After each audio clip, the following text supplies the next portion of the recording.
नमस्कार, देश की बात में आपका स्वागत है। मैं हूं अदिति राजपूत और शुरुआत इस वक्त की बड़ी खबर से कर रहे हैं जो जम्मू कश्मीर से आ रही है। बडगाम में एक महिला की बेरहमी से हत्या कर दी गई है। पुलिस को महिला के शव के टुकड़े बरामद हुए हैं। एक हफ्ते पहले महिला लापता हुई थी। पुलिस ने आरोपी शबीर अहमद को इस मामले में गिरफ्तार कर लिया है। आरोपी ने 30 साल की महिला का अपहरण किया था और उसके बाद उसका मर्डर किया और मर्डर के बाद महिला के शव के टुकड़ों को अलग अलग जगहों पर फेंक दिया था। इस खौफनाक हत्याकांड के चलते बडगाम में लोगों में जबरदस्त नाराजगी। आप तस्वीरें देख रहे हैं कि किस कदर जो स्थानीय लोग हैं उनका हुजूम जो है वो उमड़ पड़ा है यहाँ पर इस महिला के इस मर्डर से और इस बेरहमी से जो हत्या की गई है उसको लेकर। और जो लोग हैं स्थानीय लोग वो मृतक महिला के घर के बाहर जुटे और आरोपी को फांसी देने की मांग करते हुए नजर आए। बड़ी संख्या में इन लोगों में महिलाएं भी हैं जो इस मौत से, इस हत्या से बेहद खफा हैं, बेहद खौफजदा हैं। पुलिस सूत्रों का कहना है कि मृतक महिला की हाल ही में सगाई हुई थी और उसके बाद इसका अपहरण हो जाता है, ये लापता हो जाती है और इस मामले में जो आरोपी है शबीर अहमद उसे गिरफ्तार किया गया है। महिला की उम्र जो है वो 30 साल बताई जा रही थी। और हमारे साथ हमारे वरिष्ठ सहयोगी नजीर मसूदी जुड़ गए हैं। नजीर, तस्वीरें हम यहाँ पर देख पा रहे हैं कि किस कदर लोगों में गुस्सा है, नाराजगी है, लोग सड़कों पर उतर आए हैं। बहुत ज्यादा तादाद में महिलाएं भी हैं वहां पर। क्या कुछ जानकारी इस हत्याकांड को लेकर मिल रही है, क्योंकि बहुत ही बेरहमी से ये हत्या की गई है? जी, पुलिस ने आरोपी को गिरफ्तार किया है और आरोपी ने कबूल किया है ये जो क्राइम है, जो ये दर्दनाक जो घटना है उसने घटी है। न सिर्फ एक 30 साल औरत का कत्ल किया है, बल्कि फिर कत्ल के बाद किस तरह उसने उस लाश के कितने टुकड़े किए, फिर उनको जमीन में दफनाया कई जगहों पे ताकि कोई सुराग में रह पाए। एक हफ्ते पहले एक शख्स, पुलिस के मुताबिक तनवीर अहमद खान ने पुलिस में एक कंप्लेंट दर्ज की कि उसकी बहन गायब हुई अपने घर से। फिर पुलिस तहकीकात से ये पता चला कि उसका अपहरण हुआ था। शबीर अहमद जो एक कारपेंटर का काम कर रहा था, उस घर के साथ उसके ताल्लुक भी थे, जानता था भी लड़की को भी, उसके परिवार को भी। तनवीर खुद जो इस औरत का भाई है वो एक मजदूर के तौर पर इस कारपेंटर के साथ काम भी कर रहा था। तो जिस तरह से ये दर्दनाक वाक़ा हुआ कि किस तरह एक इंसान इस हद तक गिर सकता है, शायद वैशी भी इतना जालिम नहीं होगा कि एक औरत का किस तरह अपहरण किया, उसको कत्ल किया। पहली दफा नहीं है मुल्क में, लेकिन कश्मीर में इस तरह की पहली घटना है। इसीलिए आप बड़ी तादाद में लोगों को देख रहे हैं कि प्रदर्शन कर रहे हैं, अपना विरोध जता रहे हैं, सख्त से सख्त सजा की मांग कर रहे हैं इस आरोपी शबीर अहमद के खिलाफ। और औरतों का यह भी कहना था कि जो प्रदर्शन कर रहे थे इससे आप हमारे हवाले करो, जो उसने उनके साथ किया इस बेगुनाह औरत के साथ, उसके साथ भी ऐसा होना चाहिए। लोगों ने यह भी बताया कि एक फास्ट ट्रैक कोर्ट होना चाहिए, rarest of the rare case होना चाहिए, तो जल्दी सजा होनी चाहिए, चार्जशीट होना चाहिए, इसमें कोई मोहलत नहीं होनी चाहिए। पुलिस ने कहा कि इनके पास सारी सबूत हैं, जो मेडिकल लीगल फॉर्मेलिटीज है वो भी कंप्लीट की गई है।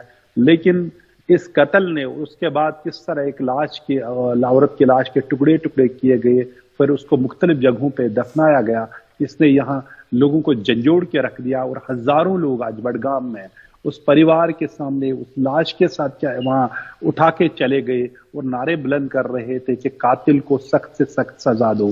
जाहिर सी बात है कि हमने कई ऐसे वाक़ात मुल्क में देखे, लेकिन कश्मीर घाटी में अगर हम क्राइम की रेट बताएं तो सबसे शायद कम होगा, कई रियासतों से कम होगा। लार्जली क्राइम फ्री है, मिलिटेंसी को अलग छोड़ के। तो इस तरह के वाक़ात यहाँ नहीं होते हैं थे, लेकिन किस तरह एक कारपेंटर जो उस घराने को जानता था वहां जाता भी था।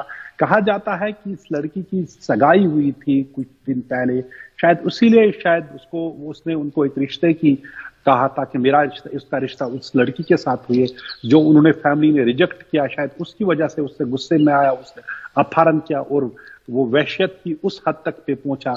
शायद एक जानवर भी उससे वो ऐसा नहीं कर सकता है जिस तरह इस शख्स ने किया है, शबीर अहमद ने। पुलिस ने कहा कि सख्त से सख्त सजा देने के लिए वो एक वाटर टाइट केस बना रहे हैं।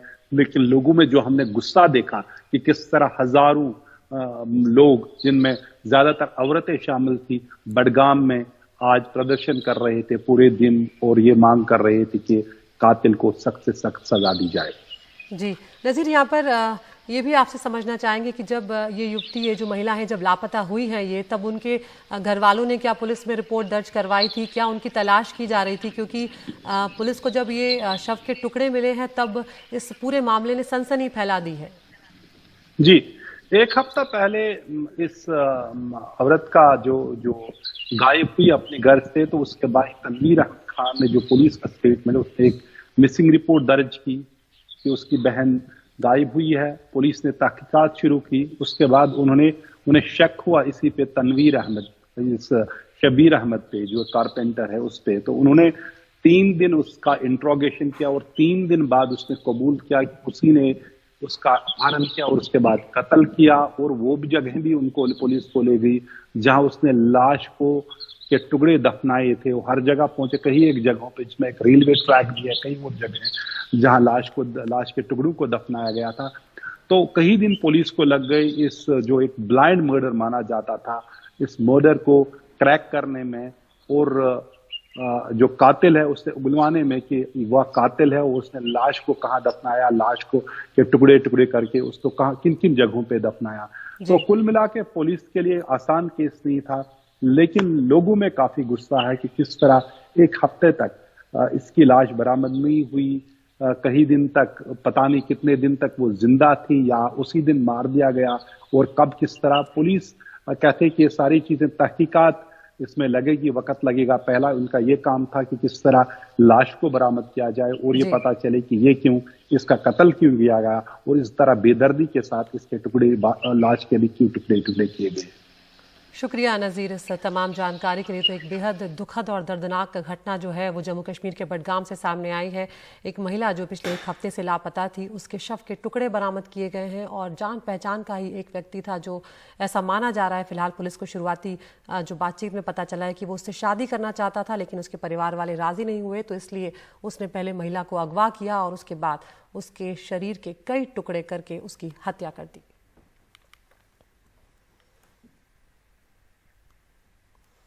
आगे बढ़ते हैं। एक और बड़ा मामला आज सामने आया है। समलैंगिक विवाह को मंजूरी देने की मांग करने वाली जो याचिकाएं हैं उसका केंद्र सरकार ने विरोध किया है। सरकार ने सुप्रीम कोर्ट में जवाब दाखिल कर सभी 15 याचिकाओं का विरोध किया। केंद्र सरकार ने कहा कि समलैंगिक विवाह को मंजूरी नहीं दी जा सकती, ये भारतीय परिवार की अवधारणा के खिलाफ है। परिवार की अवधारणा पति पत्नी और उनसे पैदा हुए बच्चों से होती है। सुप्रीम कोर्ट अब सोमवार को इस मामले की सुनवाई करेगा। तो यहाँ पर 15 याचिकाएं इस मामले में आ चुकी। हमारे साथ हमारे लीगल अफेयर्स एडिटर आशीष भार्गव फोन लाइन पर जुड़ गए हैं। आशीष, एक काफ़ी बड़ा ये मामला है समलैंगिकता वाला, और इसको लेकर एक अच्छी बात ये हुई थी 2018 में एक बड़ा फैसला आया था कि समलैंगिकता को डीक्रिमिनलाइज कर दिया गया था, यानी कि अपराध मुक्त कर दिया गया था, उसे अपराध नहीं माना गया था। ऐसे में यहाँ पर आज केंद्र सरकार की तरफ से क्या कुछ कहा गया है इन याचिकाओं का विरोध करते हुए? ये देखिए, यहाँ पर चूंकि डिक्रिमिनलाइज हो चुका है, समलैंगिक संबंधों को मान्यता मिल गई है, तो अब जो समलैंगिक संबंधों में जो है लोग, उन्होंने सुप्रीम कोर्ट में याचिकाएं दाखिल की हैं कि ये जो समलैंगिक विवाह है इनको जो स्पेशल मैरिज एक्ट के तहत या फॉरेनर मैरिज एक्ट के तहत इनको भी मान्यता दी जाए और एक तरीके से सर्टिफाई किया जाए। ये तमाम चीजें की मांग की गई थी, जिस पर सुप्रीम कोर्ट ने केंद्र सरकार को नोटिस जारी किया था और जवाब मांगा था। और अब केंद्र सरकार ने अपना जवाब दिया। केंद्र सरकार ने साफ तौर पर विरोध किया और कहा है कि इन याचिकाओं में कोई आधार नहीं है, ना कोई मेरिट है, इनको खारिज किया जाना चाहिए। और साथ ही ये भी कहा है कि कानून में जो जिस तरह का कानून में समलैंगिक विवाह को मान्यता नहीं दी जा सकती है, क्योंकि परिवार की जो अवधारणा है भारतीय समाज में, वो पति जो जैविक रूप से पुरुष होगा, पत्नी जो जैविक रूप से महिला होगी और उनसे जो उत्पन्न संतान होगी वो एक अवधारणा है। और ऐसे में समलैंगिक विवाह में विवाद की स्थिति में पति और पत्नी को कैसे अलग अलग मानेंगे, है ना। और इसके अलावा एक और ये बात है कि कानूनी अधिकार, दोनों के कानूनी अधिकार भी हैं। फिर एक सवाल ये भी है कि ऐसा कोई ये जो 56 पेज का हलफनामा, इसमें ये भी कहा गया है कि सुप्रीम कोर्ट ने भी, हाई कोर्ट ने भी कई फैसलों में व्यक्तिगत स्वतंत्रता की व्याख्या स्पष्ट की है। तो ऐसे फैसलों में देखा जाए तो समलैंगिक संबंध रखना वो तो व्यक्तिगत स्वतंत्रता में आ सकता है, लेकिन उसको विवाह के तौर पर मान्यता देना सरकार इसे उचित नहीं समझती है और सरकार ने मांग की है कि इन याचिकाओं को खारिज किया जाए। कल एक अहम सुनवाई इस मुद्दे पर होने वाली है। जी आशीष, जब ये पहचान कर ली गई है कि ये कोई जुर्म नहीं है, ये एक प्राकृतिक यौन रुझान है, तो ऐसे में फिर इसे मान्यता देने में क्या दिक्कत हो सकती है? क्योंकि ऐसे में कानूनी संरक्षण भी उन्हें नहीं मिलेगा अगर उनके विवाह को मान्यता नहीं मिलती है। ये देखिए, यहाँ पर दिक्कत केंद्र सरकार ने साफ कर दी है कि भारतीय समाज में इस तरह की कोई व्यवस्था नहीं है और पति यहाँ पर हमेशा पुरुष होता है और पत्नी जो है वो एक जैविक रूप से महिला होती है और उन दोनों से जो संतान पैदा होती है वो उनकी संतान होती है, यही एक परिवार होता है।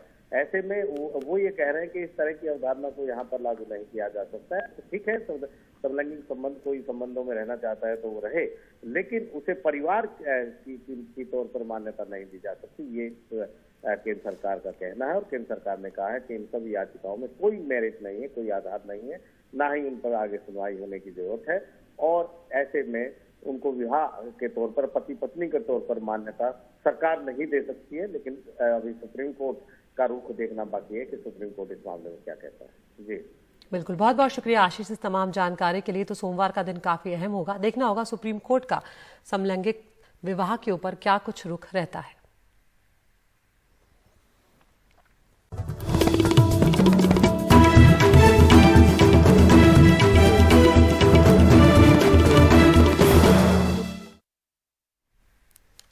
अब उत्तर प्रदेश की बात करते हैं, जहां पर प्रयागराज में हुए उमेश पाल हत्याकांड में आरोपी शाइस्ता परवीन पर पुलिस ने 25,000 रुपए के इनाम की घोषणा की है। शाइस्ता माफिया अतीक अहमद की पत्नी है और उस पर यह इनाम हत्याकांड से 5 दिन पहले एक जो वीडियो है वो सामने आया है उसके बाद घोषित किया गया है। दरअसल इस वीडियो में आरोपी शूटर साबिर से मिलने की तस्वीरें सामने आई है। इसका एक सीसीटीवी फुटेज जो सामने आया है उसमें शाइस्ता परवीन, शूटर साबिर और अतीक अहमद का करीबी बल्ली नजर आ रहा है। इस वारदात में शामिल 5 शूटरों पर पहले ही पुलिस ने 2.5 लाख रुपए इनाम घोषित किया हुआ है। इसमें हाल ही में एक मुठभेड़ भी हुई थी यूपी पुलिस की क्राइम ब्रांच की और उसमें एक जो आरोपी है उस्मान, जो एक शूटर माना गया जिसने सबसे पहली गोली उमेश पाल पर चलाई थी, उसको भी मार गिराया गया था। और अब यहाँ पर शाइस्ता परवीन जो कि मुख्य साजिशकर्ता के तौर पर देखी जा रही है, उसके ऊपर भी उसको उसकी जानकारी देने वाले को 25,000 रुपए का इनाम देने की घोषणा यहाँ पर यूपी पुलिस की तरफ से की गई है।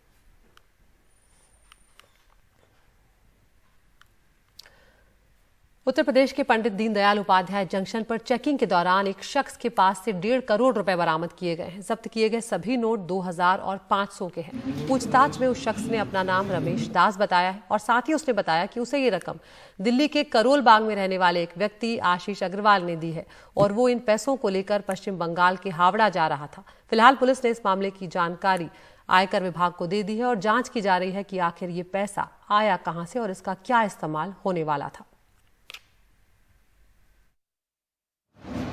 ब्रह्मपुत्रा मेल से एक लड़का उतरा जिसको चेक किया गया, तो चेकिंग के दौरान उसके लिए ट्रॉली बैग से 1.5 करोड़ रुपए बरामद हुए और उसके बैग में जो 1.5 करोड़ रुपए थे उसके संबंध में उसके द्वारा बताया गया कि ये पैसा उसको आशीष अग्रवाल जो दिल्ली करोल बाग के रहने वाले हैं उनके द्वारा दिया गया था और ये पैसा वो हावड़ा ले जाकर के पहुंचाने वाला था। इसमें इनकम टैक्स वालों को सूचना दे दी गई है, वो लोग आ गए हैं, पूछताछ की कार्रवाई की जा रही है और आगे भी इसमें जो कुछ भी निकल के आता है तो उस पर कार्रवाई की जाएगी।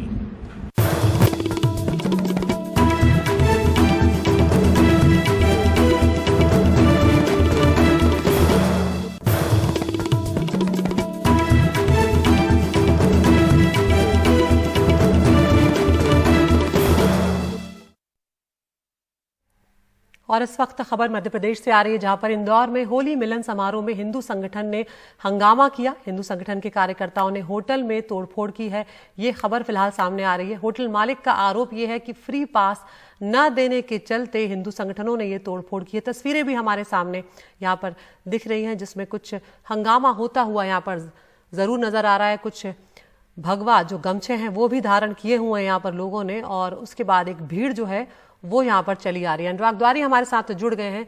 अनुराग, क्या कुछ हुआ है इंदौर में? ये जो तस्वीरें हम देख रहे हैं इसमें काफी एक जो भीड़ है वो एक होटल में घुसती हुई नजर आ रही है। बिल्कुल अदिति, दरअसल इंदौर में तेजाजी नगर का ये मामला है और आरोप ये है कि रंग पंचमी पर यहाँ पर जो एक रिजॉर्ट है उसमें होली मिलन का पारिवारिक कार्यक्रम का आयोजन हो रहा था और एक शख्स है कन्नू मिश्रा, उसने ऐसा आरोप है कि कॉल करके होटल के मालिकों से कहा कि उसे फ्री में पास चाहिए, 40-50 पास चाहिए। लेकिन इसमें जब असमर्थता जताई गई तो आज वो अपने साथियों के साथ आया और हंगामा करना शुरू कर दिया। ये कहने लगा कि यहाँ पर एक वर्ग विशेष के लोगों को एंट्री दी गई है और ऐसे में उनका यहाँ रहना ठीक नहीं है। पुलिस की मौजूदगी में वहां पर जमकर तोड़फोड़ हुई है। रिजॉर्ट की कुर्सियों, टेबलों और वहां पर जो भी गमले वगैरह रखे थे उनको तोड़ दिया गया है। जो रिजॉर्ट के लोग हैं उनका कहना है कि वहां जो मेहमान उनके आए थे, ये स्काईलाइन क्लब और रिजॉर्ट है तेजाजी नगर में, वहां पर उनके लोगों को भी, जो वहां पर उनके मेहमान आए थे उनको भी चोट लगी है। और अब इस मामले में पुलिस ने बलवा, मारपीट, तोड़फोड़ सहित 9 धाराओं में 40 लोगों के खिलाफ मामला दर्ज किया है। लेकिन एक बड़ी बात यह है कि देखिए हौसले कितने बुलंद है, क्योंकि जब रिजॉर्ट के मैनेजर ने फोन करके उनसे जानने की कोशिश की तो उस शख्स ने, जो कन्नू मिश्रा है, उसको जो फोन लगाया तो कथित तौर पर न सिर्फ उसने ये कहा कि पुलिस वगैरह जहां शिकायत करनी कर दो, उसका ये कहना था कि मुख्यमंत्री से भी शिकायत कर दो, हमको फर्क नहीं पड़ता है। तो ये कहीं ना कहीं अपने आप में बताता है कि कुछ संगठनों के हौसले कितने बुलंद हो जाते हैं ऐसी स्थितियों में।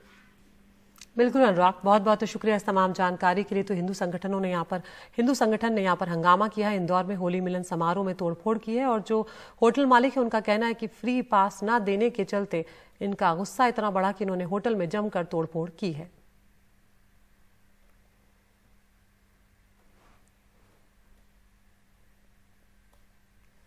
उत्तर प्रदेश से खबर आ रही है, जहां पर कानपुर देहात में एक बड़ा हादसा यहां पर हुआ है। एक झोपड़ी में आग लगने से एक परिवार के 5 लोगों की जान चली गई। हादसे में पति, पत्नी और उनके 3 बच्चों की मौत हो गई है। आग में जो दंपत्ति की मां थी उनकी भी झुलसकर गंभीर रूप से उनकी स्थिति हो गई है। फिलहाल वो अस्पताल में है। यहाँ पर आग लगने की पीछे की वजह जो अब तक सामने आई है वो शॉर्ट सर्किट फिलहाल बताई जा रही है। लेकिन उस वक्त की तस्वीरें हैं जब आग इतनी तेजी से फैली कि कोई कुछ कर नहीं पाया यहाँ पर, और एक पूरा परिवार जो है वो यहाँ पर 5 लोगों की उसमें मौत हो गई। सिर्फ जो दंपत्ति की मां है वो यहाँ पर बची हुई हैं और उनकी हालत भी बेहद गंभीर बताई जा रही है। यहाँ पर आपको जो एसपी हैं सुनवाते हैं, उनका क्या कुछ कहना है।